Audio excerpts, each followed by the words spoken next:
My name is Aronson. This is Drogo Joe Coffee Roasters. This is my own little shop right in my home to produce fresh roasted coffee for the local community. Drogo is actually the patron saint of coffee roasters and coffee houses. Kind of got into coffee in my young adult life, going to coffee shops and watching them make it fresh. Fell in love with the fresh roasted taste because when I bought it at the grocery store it never tasted the same. At that point I took to my tinkering skills and dissected the family stir crazy popcorn machine. That was about 7 years ago, and I started roasting in my garage. Of course I started thinking bigger, and then I went bigger, bigger, bigger.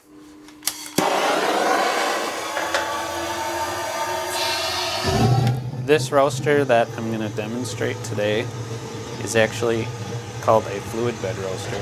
Most coffee roasters are kind of like a clothes dryer. They have a drum and fins.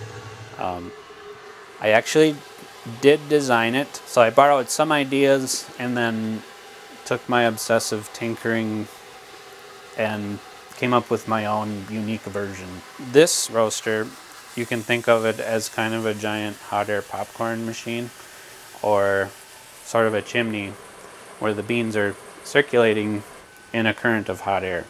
So I control the air pressure and the gas pressure, which drives the temperature and how quickly they roast. So it gives me a lot of control. This comes off the beans as they roast, and it's very similar to like a peanut husk, but obviously I don't want it spraying out the roof, so it's captured in these filter bags during each batch. And this thing over here is the cooling tray, so it's perforated stainless steel bottom. The hot beans get poured very quickly into the tray, and there's a fan underneath which pushes all of the hot air and gases off the beans and cools them usually in about 1 minute or so. They're cool to the touch. You're getting very fresh coffee, very local coffee, and I guess that's another one of the enigmas is coffee doesn't grow here, so it sort of has that exotic aspect to it. Somewhat of a glorified hobby. I'm taking my coffee to farmers markets, inviting people to place orders and pick the coffee up here or different places. I really lucked out being so close to the Oakdale location. So today is Oakdale Indoor Market. We have 7 throughout the year. This is our 5th one, or 6th one, sorry. We have one more after this on March 26th. And what I do is I contact vendors and see if they want to be part of this. On a whim, I just emailed them saying, hey, I roast coffee, I'd really like to sell it at your market. And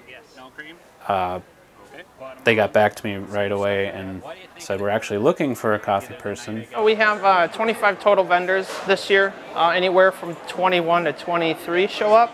Today we have the full house. It's really a nice variety of people doing what they enjoy. You know, they're there because they enjoy it. You know, so it's local artisan products, mainly food products. We have a few arts and crafts that have come kind of grandfathered in throughout the years. What do? I make birdhouses. I'm retired. So I feel that birdhouses should be fun to look at for people. And if the birds move in, that's a plus. Some of the vendors, bakeries, a couple of bakeries, Bitmad Bakery is here, Grateful Bed Bakery. We also have Bearwood Sugar Brush. Here he does honey and jams and maple syrup. We have Sincata Farms.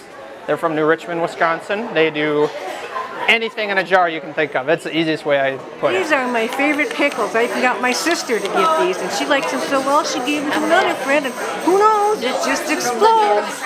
Salsas, pickles, fruit, vegetables. Really great products. A couple other ones. We have a new one today, soy candles. We have essential oils that are here. This is Young Living Essential Oils. It's 100% pure therapeutic grade oils. Kind of supplement your medicine cabinet. And so this is my 3rd year at the market, and it's been just great. The different people, the different vendors, building relationships with the folks. But it's good to see you guys. And That's half the reason I go, is just it's fun to meet people. And really great to have an option to support local people and the community. You know, it's a great setting. The building in the park is a great setting. You come in and you feel relaxed right away. You know, having the coffee for the shoppers is a nice perk. Just making them feel at home, and not any pressure to buy any product, just to come look, and that's what the vendors do here. People love it. People love it. Because it's no MSG, zero trans fat, locally made, everything from scratch, handmade. It's the best pierogi in town. So our last market here is March 26th, the day before Easter, and from then on out we have until a couple months, and then we start up in June again.